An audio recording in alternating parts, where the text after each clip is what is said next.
اعوذ باللہ من الشیطان الرجیم بسم اللہ الرحمن الرحیم۔ اسلامک ٹیوب آفیشیل چینل کے پیارے ناظرین کو السلام علیکم۔ ناظرین و سامعین، ایک نئی ویڈیو کے ساتھ آپ کی خدمت میں حاضر ہیں۔ ہمارا آج کا وظیفہ ماہ ذی الحج کے پہلے اتوار کا خاص وظیفہ ہے۔ یہ وظیفہ ایک خاص دعا پر مشتمل ہے۔ جس نے بھی یہ وظیفہ کر لیا تو پھر ہو نہیں سکتا کہ اس کی کوئی حاجت، کوئی تمنا اور مراد پوری نہ ہو۔ دعاؤں کی قبولیت، حاجات کی تکمیل اور بڑے بڑے مقاصد میں کامیابی کے لیے یہ خاص وظیفہ ہے۔ آپ یہ دعا یقین کامل اور اخلاص نیت کے ساتھ پڑھیں، پھر اللہ رب العزت کے حضور عاجزی اور انکساری کے ساتھ اپنی تمام تر غلطیوں اور گناہوں کی معافی مانگیے، توبہ اور استغفار کیجیے۔ اللہ رب العزت بڑا ہی کریم رب ہے، معافی کا حکم خود دیتا ہے اور معافی مانگنے والے کو پھر پسند بھی کرتا ہے، اور معاف کرنے کے بعد کسی کو جتاتا بھی نہیں، بلکہ فرشتوں میں یہ اعلان کر دیتا ہے کہ میں نے اسے معاف کر کے اپنا دوست بنا لیا۔ فرشتوں سے بھی فرماتا ہے کہ تم بھی اس شخص کو دوست رکھو۔ پیاری اسلامی بہنوں اور بھائیوں، حضرت علی رضی اللہ تعالی عنہ سے روایت ہے کہ گناہ کا چھوڑ دینا بھی اسم اعظم کی حیثیت رکھتا ہے۔ اس بات کی تائید بخاری شریف کے اس واقعہ سے بھی ہوتا ہے، جس میں 3 لوگوں کا ذکر ہے کہ وہ ایک غار میں پھنس گئے تھے اور نکلنے کا کوئی راستہ نظر نہیں آتا تھا۔ پھر ان تینوں نے اپنے اپنے اعمال کا واسطہ دیا۔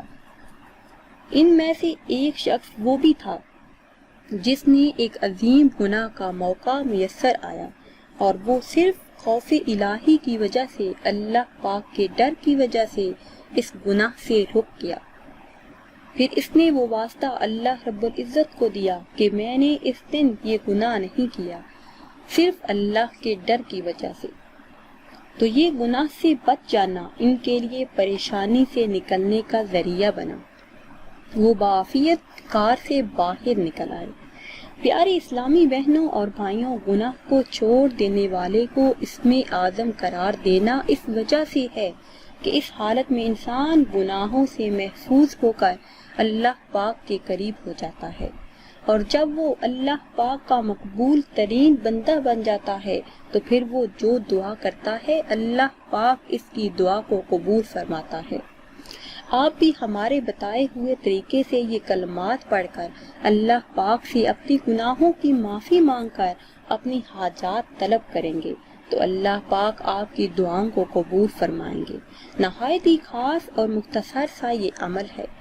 عمل کی طرف جانے سے پہلے آپ سب سے ایک چھوٹی سی گزارش ہے کہ اگر ابھی تک آپ نے ہمارے چینل کو سبسکرائب نہیں کیا اور چینل پر نئے ہیں تو چینل کو سبسکرائب کر لیں اور ساتھ لگے بیل کے بٹن کو لازمی پریس کریں تاکہ ہر نئی آنے والی ویڈیو سب سے پہلے آپ تک پہنچ سکے۔ پیاری اسلامی بہنوں اور بھائیوں، یہ ایک آیت کا خاص وظیفہ ہے۔ جو کوئی انسان کسی چیز سے متعلق کسی بھی قسم کی کوئی خواہش رکھتا ہو، کوئی مراد ہو، کوئی حاجت ہو، کوئی بھی دلی تمنا ہو، ان الفاظ کے ساتھ اللہ پاک سے جب بھی دعا کرے گا، اپنی حاجت بیان کرے گا تو اللہ پاک اس کی دعا قبول فرما کر اس کی حاجت پوری فرمائے گا۔ اور خاص طور پر وہ حضرات جو لڑائی جھگڑوں سے پریشان ہیں، جن کے خاندان بکھر چکے ہیں، مایوسیاں ہیں، تو اپنی ساری پچھلی کوتاہیوں کا اعتراف کرتے ہوئے، یہ سوچتے ہوئے کہ پڑھیں کہ میں گناہ گار ہوں، اللہ پاک گناہ بھی معاف فرما دیں گے اور اللہ کے حکم سے ہر حاجت پوری ہوگی۔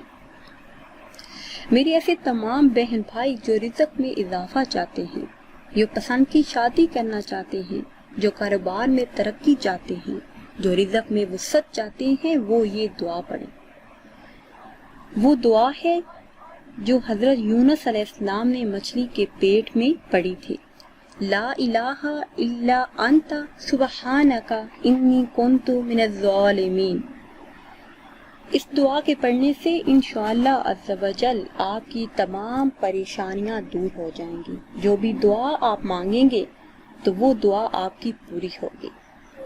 ماہ ذی الحج کے پہلے اتوار کو چلتے پھرتے آپ نے یہ دعا پڑھتے رہنا ہے۔ اول آخر 11 مرتبہ درود پاک پڑھ لیں، اس کے بعد کم از کم 1000 مرتبہ یہ دعا پڑھیں تو انشاءاللہ عز و جل ہر حاجت جو بھی آپ منہ سے نکالیں گے وہ پوری ہو جائے گی۔ اس دعا کو کثرت سے پڑھتے رہنے سے ہر حاجت پوری ہوتی ہے۔ ناظرین و سامعین، امید کرتے ہیں کہ آج کی یہ خاص ویڈیو آپ کو پسند آئی ہوگی۔ اگر ویڈیو آپ کو اچھی لگی ہے تو اسے شیئر کریں اور لائک کریں، اور نئی ویڈیو کے لیے ہمارے چینل کو سبسکرائب کریں۔ پھر حاضر ہوں گے ایک نئی ویڈیو کے ساتھ۔ اجازت دیجیے، اللہ حافظ۔